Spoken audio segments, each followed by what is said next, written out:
welcome to our Poop is the Scoop version of 60 Minutes, shortened to 10 minutes for the sixth time.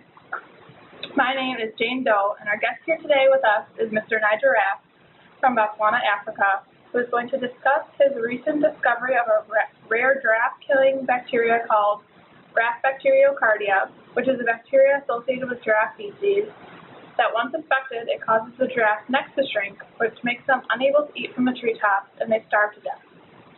Take it away, Mr. Raff. What started your interest with the giraffe? Well, thank you, Jane. My interest in science started when I was just a child, and I received my first compound microscope, and I've kept it ever since. My interest in giraffes started when I was taking my dog Skippy for a walk, when I stepped in a pile of feces. This is not the first time this has happened, so I tried to get as much off as I could so we could continue our walk. When I scraped a good majority of it off my shoe, there was just something too particularly different about this pile of feces that my dog didn't like. So, naturally, like any other animal in the wild, or domestic, would roll in the poop so that it could leave its own scent. Well, of course, I had to take the dog home, so that shortened the walk so I could get him a bath. When I got home, I realized that what Skippy had seen and noticed about this foul odor is what I had too noticed when I was washing the dog. It was a different smell. Now, we all know that feces, Jane, smells, doesn't smell like a bunch of roses. Well, it smells different, a much fouler smell than normal feces. So, I took it into my own hands, and I found my inner scientist that I'd always wanted to be when I was a young child. So I grabbed that microscope out of the closet, and I put together a sample so I could look at it. But I realized that I didn't know what I was doing. So I went out and searched for other animal species so that I could compare it to the giraffe species. So I went out and got elephant species along with the rhinoceros species. And I may have used my dog species as well. So I looked under the microscope at each individual sample. Now, what was different, all of them looked the same, but the different one was the giraffe. It had something moving. Oh, yeah? What was so different? Well, it was that they were moving. The bacteria now is found in all feces. All feces has bacteria. But this one, it was motile. I knew that this was something that was different in feces. So, I decided to go back to where I had first stepped in the feces to look at their habits. Wow, Mr. Raff, it seems like you took on a huge project. Did you have any help? Well, I was going to try to do it on my own, but I realized I don't have any science background. I just lost my job before this all happened. So, out of my boredom, I thought, hey, I could research a little feces here and there. It could be my little side job. Well, I realized that once I saw that feces underneath the microscope, it wasn't only up to me. I needed help. So I brought in the local scientist and a dear friend of mine, Robert Niles, for some help. What's next?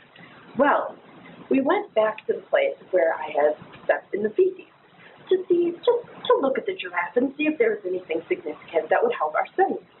Well, we noticed that there were a few giraffes that were outcasted by others.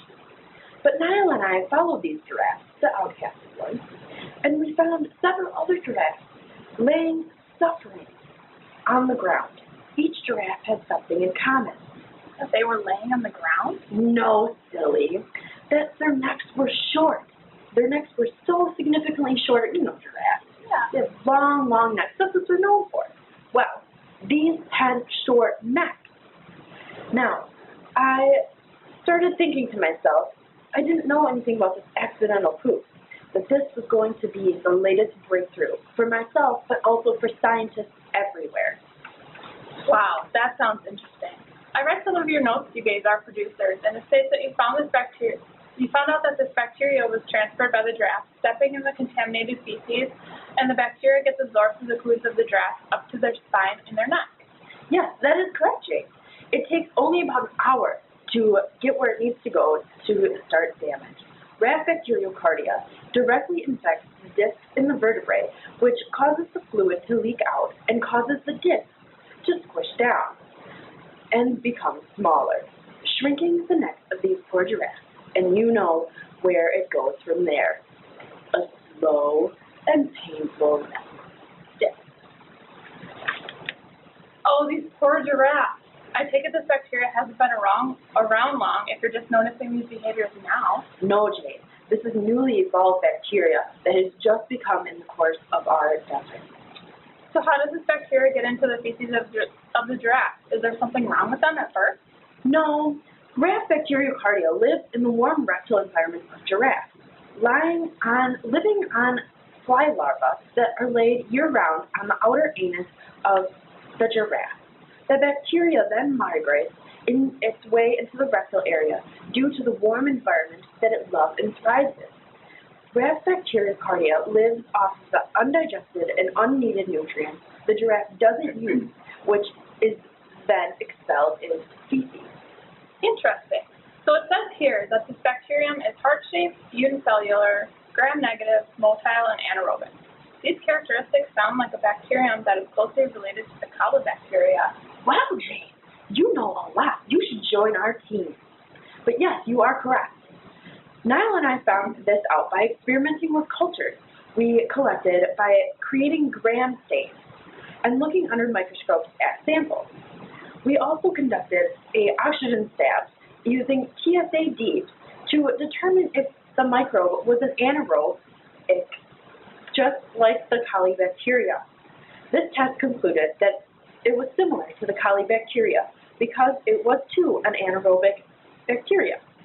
This test proved that it was an obligate anaerobe because the bacteria grew at the bottom of the TSA deep test tube and proved it could only grow in limited oxygen availability. Wow, you sure seem like you know what you're talking about. I just have one more question to ask you before our time is up together. Does rat bacteriocardia affect any other animal than giraffes, like me? Oh, that would be bad, Jane. But luckily for us, rat bacteriocardia does not affect any other animal other than the giraffe because it targets the giraffe's long vertebral column in their neck. Not only does the bacteria affect the giraffe specifically because of its long spinal cord, but it also because of their diet. Giraffes are herbivores and snack favorably on twigs, plants, and fruit, which collectively give them the perfect amount of calcium that they need. Even though giraffes are more specifically herbivores, they are known to graze across carcasses. Who knew? Gross. They don't eat large amounts, but they have been seen to lick the remains off of dead carcasses. This balance of protein and calcium is exactly what the rat bacteriocardia needs to survive successfully to infect. Due to the specific dietary needs of these giraffes, the bacteria only feeds off of their feces. Wow, what an interesting and great discovery.